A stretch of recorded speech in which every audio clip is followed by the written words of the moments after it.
Well, Henry Cooper's nothing but a tramp. He's a bum. I'm the world's greatest. He must fall in 5 rounds, but if you talk about me, I'll cut it 3. In the red corner at just 21 years of age, standing at 6 feet 3 inches tall, and in his own words, too pretty to be in the boxing game, the one and only Muhammad Ali. Ali would be coming into this fight with 18 fights on his record, all of them wins and 14 by way of knockout. Ali would still be in his junior stages of his career, holding no titles, just fast hands and the will to win. But standing in his way was the number 6th ranked heavyweight fighter in the world, British and Commonwealth heavyweight champion, London's own Henry Cooper. Cooper would be coming into this fight 7 years Ali senior. With over twice as many fights Ali had in his short career, it was safe to say Cooper was a dangerous fight for the top bill Olympic gold medalist. The 1960s was an era when the world of boxing was as much about spectacle as it was about sport. The first bout between Muhammad Ali, then known as Cassius Clay, and Henry Cooper in 1963 stands out not only because of the fight itself, but because of the significant context surrounding it. For just over 60 years, there has been rumours and accusations of certain scandals during the fight. In this video, join me, Frank Monroe, here at Below the Belt Boxing as we get to the bottom and put to bed any ambiguity surrounding the mysterious matters. The fight came at a time when Ali was just beginning to carve out his legendary status, while Cooper was the pride of British boxing. The events leading up to their first encounter provide a fascinating glimpse into the personalities, strategies and circumstance that framed one of boxing's most memorable moments.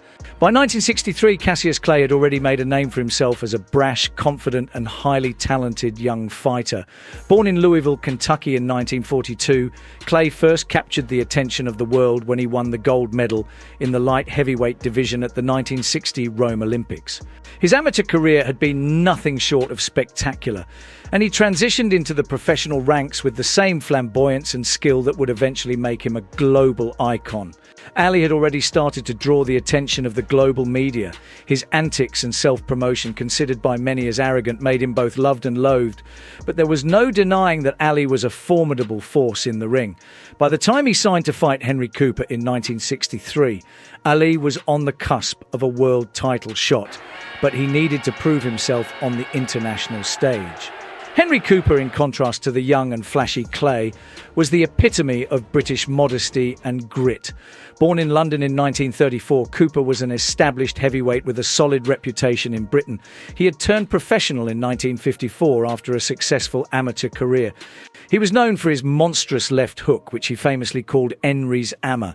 This devastating punch had earned him victories over several respected fighters and made him a fan favourite in the United Kingdom. Cooper would distance himself from glitz and glam of the swinging 60s and surround himself with a good team and a great family. He would be known for being a notorious face in the London streets and gaining popularity for the rising gangsters of the time, but never letting it corrupt his old-fashioned ways. By 1963, Cooper was considered the top heavyweight in Europe. The fight against Clay represented a significant opportunity for him to prove his worth on the world stage and possibly earn a shot at the world title. For Cooper, the fight was not just about personal glory. It was about representing his country against a brash young American who had the audacity to predict a knockout victory. We joined the fighters in the open-air arena of home of the England football team, the original Wembley Stadium. Before the fight, Muhammad Ali claimed that Cooper was too slow and too old to stand a chance against him. But Cooper, as always, remained unfazed. He knew that the real battle would take place in the ring, not in front of the cameras. Ali weighed in at 207 pounds, while Cooper tipped the scales at 185 pounds.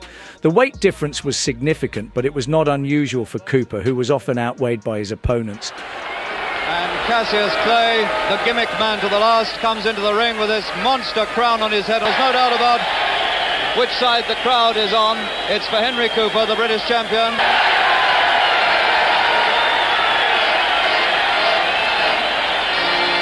29 years old, facing tonight his biggest test against the unbeaten Cassius Clay from America. Ridiculous crown on his head. Mr. Clay is doing his best to cheapen the professional fight game, and I must say I'm inclined to share those views myself. Cassius Clay, the greatest, according to the legend, on his crimson silk dressing gown, boasted that he's going to go right to the top, and he's now known as Gaseous Cassius, or the Louisville Lip and the Louisville Loudmouth. The handsome figure of Cassius Marcellus Clay.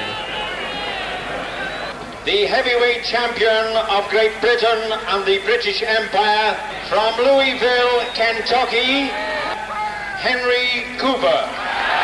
Cassius Marcellus Clay. With the rain pouring down on the London crowd, they were looking to see their local hero in action. Would Henry have enough in that left hook to show the visitor who's boss, or would the young Muhammad Ali have a few tricks up his sleeve himself? Against Cooper of Britain. And Clay has said, I'll beat him in 5. This is to go in early with his left hook and try and nail Clay. Clay really is a fine figure of the man. All muscle. Cooper quick to pick up the...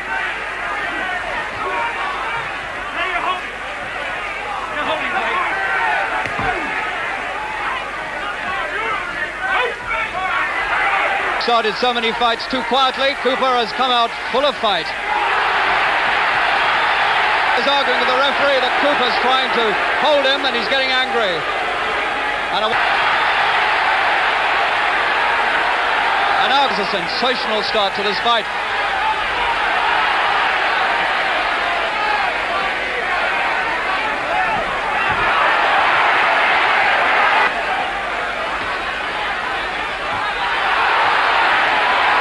To go in the first.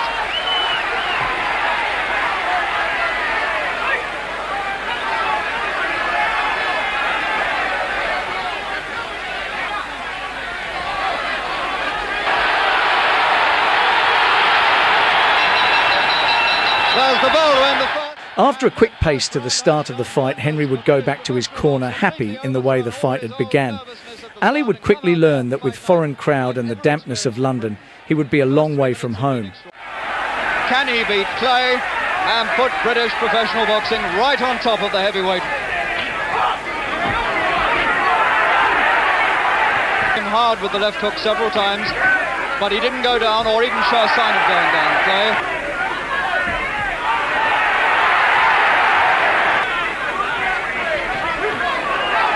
Clay now working on Cooper's face.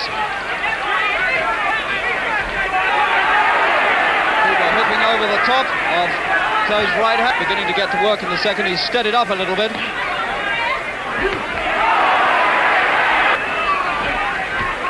is Cooper's left hook against the left jab of Clay.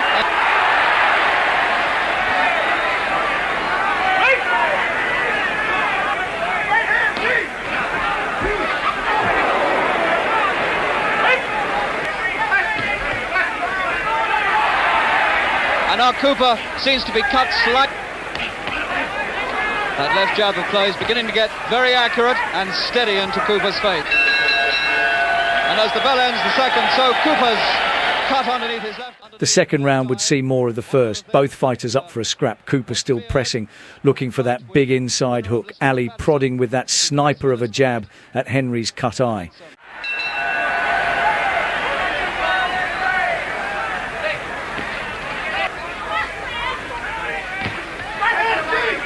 Cooper's left eye patched up now, and still he hooks on, and Cooper is very badly cut over the left eye. He's going to have a job to get through with that eye. Tommy Little's having a look at it. Cooper now fighting desperately because he knows he's feeling for it with the left hand. Cooper's got to try and finish it now if he can. There's no telling now how long he's got to go, Cooper, with that eye.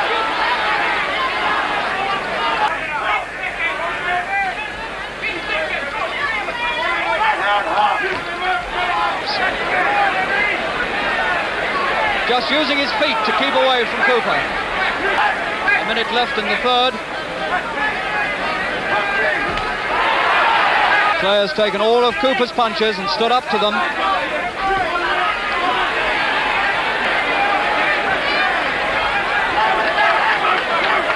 He's just threatening, and his teeth make Cooper look small in the third round. And Cooper's left eye is a very sorry sight indeed. It really is a very sorry sight indeed. It really is. The third round would see that cut on Henry's eye get just about as bad as they do in boxing.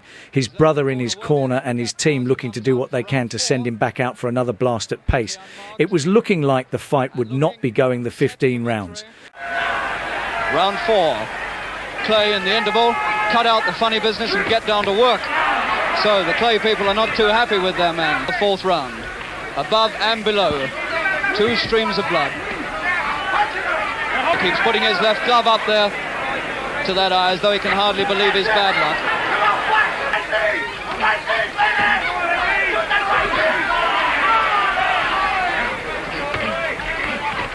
The 4th round, and one looks for a sign that a left hook from Cooper kicked them all somewhat contemptuously. And now Clay is just jabbing casually with his left.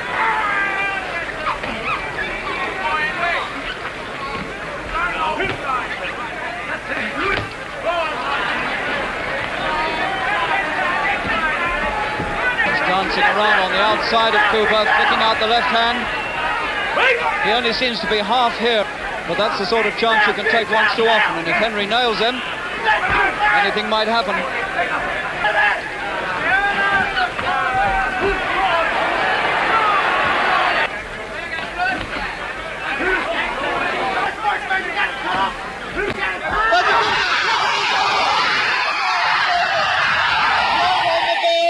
The bell has sounded, and he's up at about 3, Clay. What a left hook from the British champion. After teasing Ali with his skill in the 4th round, Henry would find his mark, but it wouldn't just be the knockdown that would have the press talking. A number of serious allegations would come from the time sat between the 4th and 5th round. He's still half out, Clay. They're working furiously on him in the corner. Angelo Dundee, his trainer. The allegations would range from Ali trainer cutting his right glove, which had apparently split down a seam revealing horsehair stuffing, which could have injured Cooper's eyes. This resulting confusion led to the interval between round 4 and round 5 to be extended by 20 seconds, which gave Ali extra time to recover. The cutting of the glove will always remain a mystery, but something we can say for certain: a banned substance was brought into the ring that night. The active compound was ammonium carbonate, a colourless to white crystalline solid, otherwise known as smelling salts, a banned substance in Great Britain since the 19th of December 1950. And got up just after the bell, and I think Clay has got a torn glove. Oh no, round 5, and now round 5 is the round in which Clay said he would beat Cooper, but now that